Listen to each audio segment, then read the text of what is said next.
Let's make some birthday cupcakes.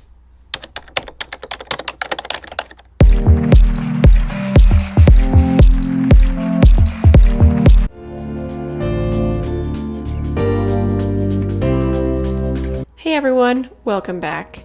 In a high-speed blender, we will first start by adding 1.5 cups of vegan buttermilk, which is plant milk, and some apple cider vinegar, 2 ripe bananas, which have been severely bruised due to the natural causes, a 1/4 cup of agave nectar, and a 1/4 cup of white beans. Add a 1/2 cup packed medjool dates, a tablespoon of vanilla powder, in addition to a tablespoon of miso paste for some umami. Blend everything together until it is really smooth, and then we'll work on the dry ingredients.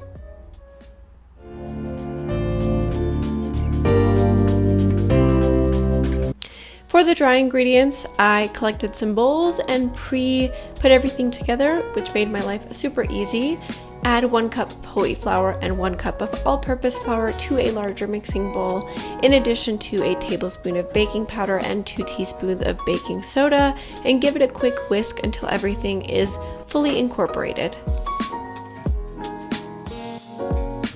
Take all of your wet ingredients and carefully ladle them all in, and with a spatula, preferably because it works the best, slowly but swiftly make sure that all of the wet ingredients combine with the dry ingredients, making sure that no flour is left in the actual mixture.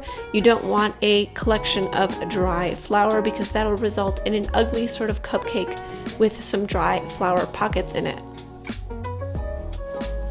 Once it's fully mixed, we're going to take a muffin tray and line them with some cute festive birthday muffin liners and fill it up about 3/4 of the way full.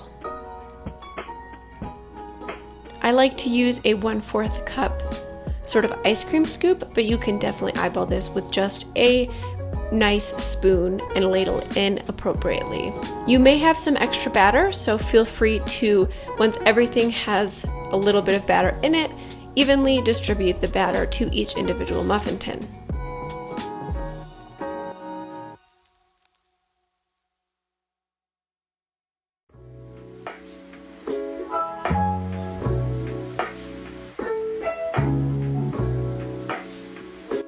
Give it a quick pat to release any of the air bubbles, and bake those muffins at 350 Fahrenheit 180 Celsius for 15 to 17 minutes until beautifully golden brown. Now let's work on the frosting and the fillings.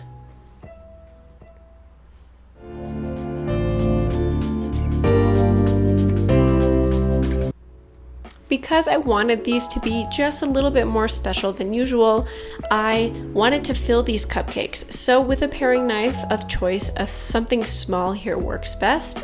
Cut out approximately 1/2 an inch to 1 inch hole from the actual cupcake until you can easily pop it out, such as this. You'll have a bit of a rectangular shape. Let it be for now, and I decided to fill these with any kind of jam. You can also do peanut butter or extra frosting, even chocolate works, and fill them up until about a teaspoon's worth, more or less, until the jelly or the jam, the filling, appears at the top. Cut the inserted sort of cylinder just a little bit and reapply it into the cupcake so it's nicely covered and looks like this. I chose to do this to the majority of my cupcakes, but you can omit this step or, get creative and use the fillings of your choice.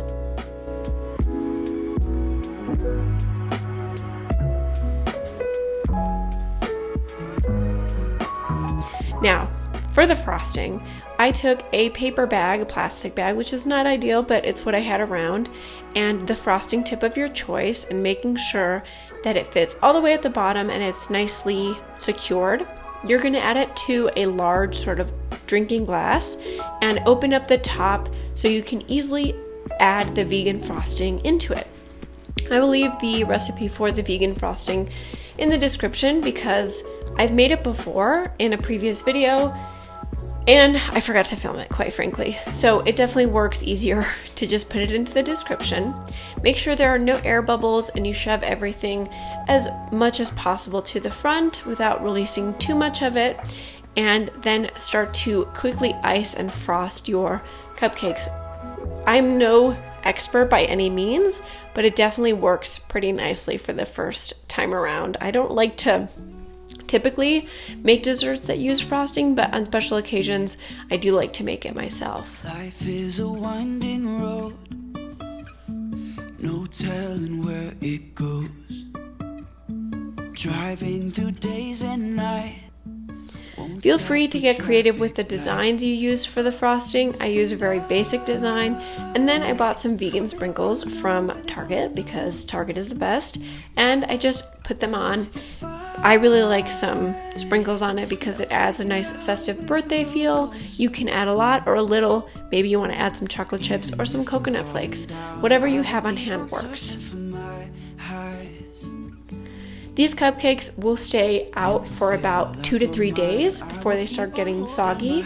The frosting won't melt or anything, thankfully, because of the coconut butter that's in the recipe. Or you can put them in the fridge and reheat them for like 30 seconds in the microwave. And be sure to subscribe, guys, for videos every Friday and daily shorts. See you next time. Jumping from cliffs so high, trusting our wings to fly.